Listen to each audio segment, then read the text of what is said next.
The scent of honeysuckle, usually a comforting reminder of her grandmother's garden, now felt like a cruel mockery to Sarah. It clung to her floral summer dress as she stood before the grand, imposing gates of the Davenport estate, the very symbol of the gilded cage she was about to enter. Mark, her fiancé of 6 months, had been insistent about the prenuptial agreement. "It's just a formality, darling," he'd purred, kissing her temple. "My mother's idea. You know how she is about protecting the family legacy." But Sarah knew Mrs. Eleanor Davenport saw her not as a future daughter-in-law, but as a cunning opportunist, a gold digger from the wrong side of town, despite Sarah's respectable, if modest, background as a talented architectural intern. The accusation, unspoken yet palpable, had become a festering wound. Today was the day the formality became a brutal reality. Inside the opulent study, all dark mahogany and hushed reverence, sat Mr. Davies, the family's stern-faced lawyer, and Mrs. Davenport herself, her silver hair coiled into a severe bun, her eyes, sharp as shards of ice, dissecting Sarah. Mark sat beside his mother, offering a weak, apologetic smile that did little to ease Sarah's churning stomach. The document itself was a thick, unforgiving tome of legalese, designed, it seemed, to strip her of any conceivable claim to the Davenport fortune. It detailed every asset, every contingency, every clause that ensured Sarah would walk away with nothing but the clothes on her back should the marriage dissolve. As Mr. Davies droned on, his voice a monotonous hum of financial stipulations, Sarah felt a cold dread settle over her. She had truly loved Mark, or at least, the man she believed him to be, kind, adventurous, fiercely independent. But this Mark, the one who sat silently as his mother's lawyer dissected her worth, felt like a stranger. The initial sting of betrayal had dulled into a dull ache, replaced by a profound sense of humiliation. Every clause felt like a fresh insult, chipping away at her dignity. She thought of the countless late-night calls, the shared dreams of a small, cozy home filled with laughter, the promise of a future built on mutual respect. It all felt like a fragile illusion now, shattered by the weight of zeros and legal jargon. Her hand trembled slightly as she reached for the pen. She glanced at Mark, hoping for a flicker of recognition, a sign that he saw the pain in her eyes. But he merely averted his gaze, busying himself with adjusting his cufflink. A bitter taste filled her mouth. This wasn't just about money. It was about trust, about being valued, about love itself. And in this room, under the scrutinizing gaze of Mrs. Davenport, Sarah felt utterly valueless.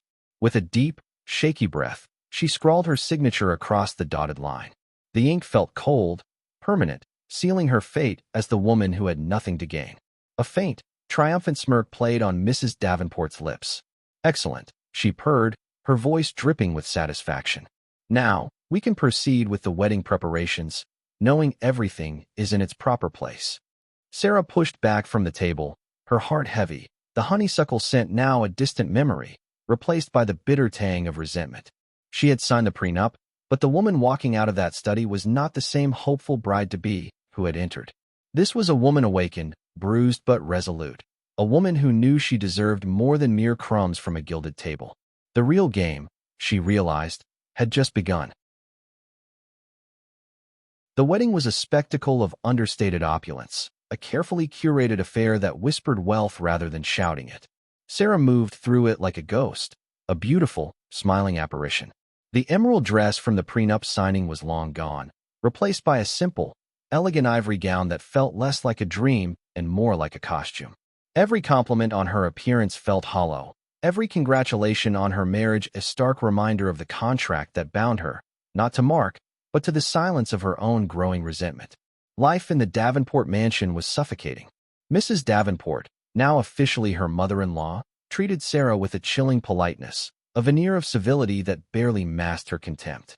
Mark, once her passionate confidant, had retreated, consumed by his work in the family's investment firm, seemingly oblivious to the emotional chasm growing between them. Sarah found herself adrift in a sea of luxury, surrounded by priceless art and manicured gardens, yet feeling more alone than she ever had. The vibrant, ambitious architectural intern she once was began to fade, replaced by a quiet, subdued woman who spent her days wandering the vast estate, a prisoner in gilded cage. One crisp autumn afternoon, while browsing an online architectural journal in the mansion's cavernous library, a small, almost imperceptible detail in a featured article caught her eye.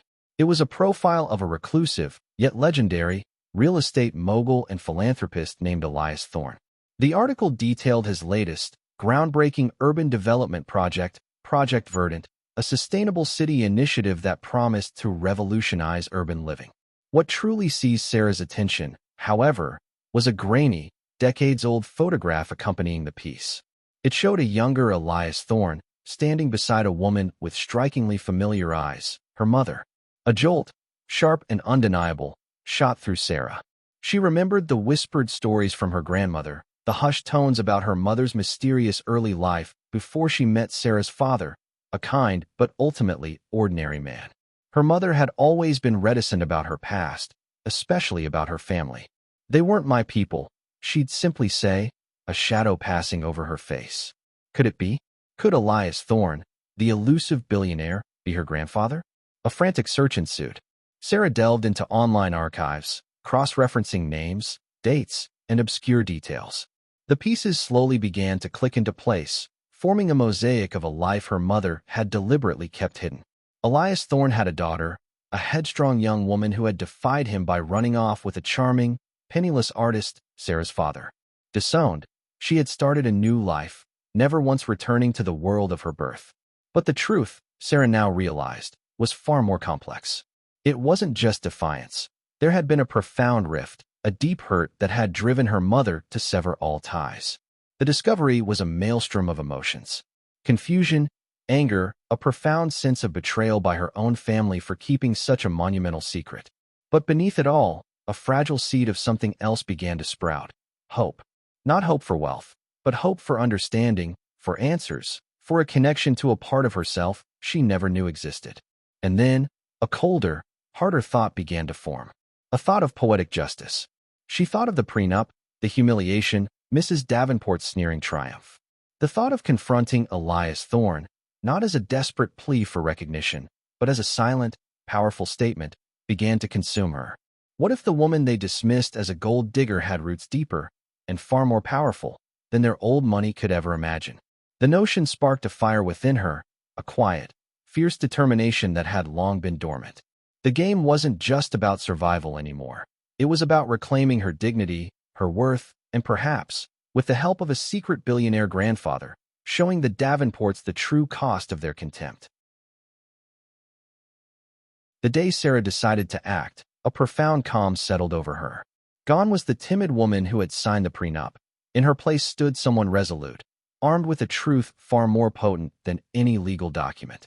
She found Elias Thorne not through a grand, dramatic confrontation, but through persistence and a carefully worded letter delivered to his private office. To her surprise, he responded. Their first meeting was not in an opulent boardroom, but a quiet, unassuming coffee shop, chosen by him. He was older than his photographs, his eyes sharp but kind, a reflection of the formidable intellect the articles had described. The conversation flowed, hesitant at first, then with an accelerating current of shared history and revelations. Sarah spoke of her mother, of the secret life, and the quiet pain that had always lingered. Elias, in turn, spoke of his youthful pride, the stubbornness that had led him to disown his only daughter, a decision he had carried as a lifelong regret. There were tears, not of sadness, but of understanding and a bittersweet reunion across generations. It was in that moment, seeing the deep remorse in his eyes, that Sarah felt a true connection, a bond forged not by bloodline alone, but by shared vulnerability and the longing for lost time.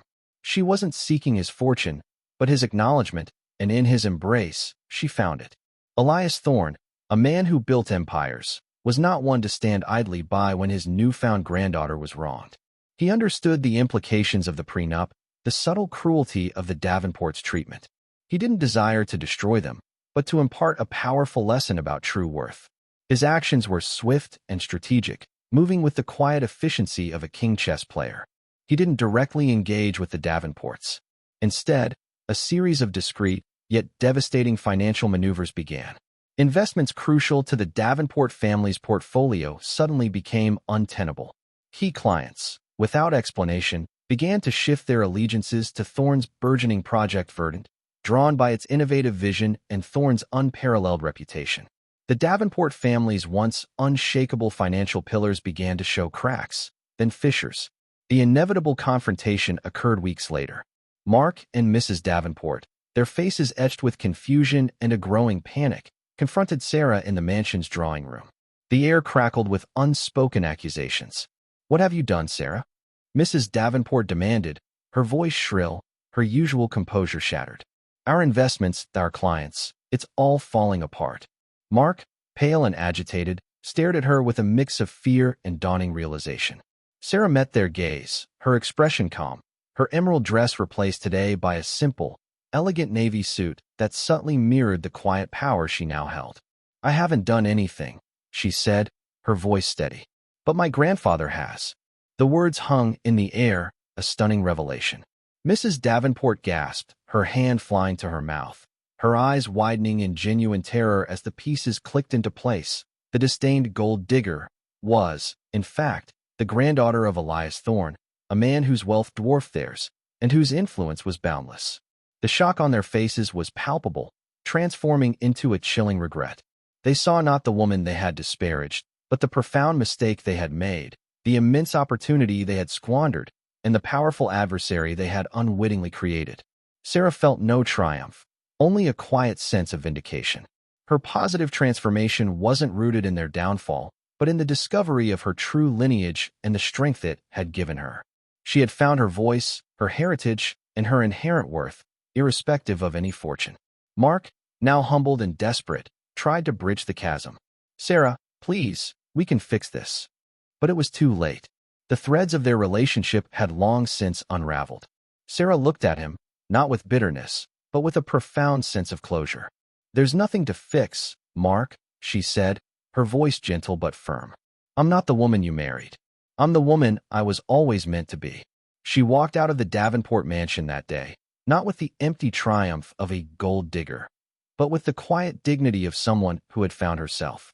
The prenup, once a symbol of her humiliation, was now just a forgotten piece of paper. Her true inheritance was not money, but the rediscovery of family, the restoration of her self-worth, and the knowledge that some forms of wealth are immeasurable and far more powerful than any fortune. She began working with Elias on Project Verdant, not for the status, but for the genuine passion it ignited within her, building a legacy that truly mattered. If you liked it, subscribe to the channel and enjoy these other amazing stories.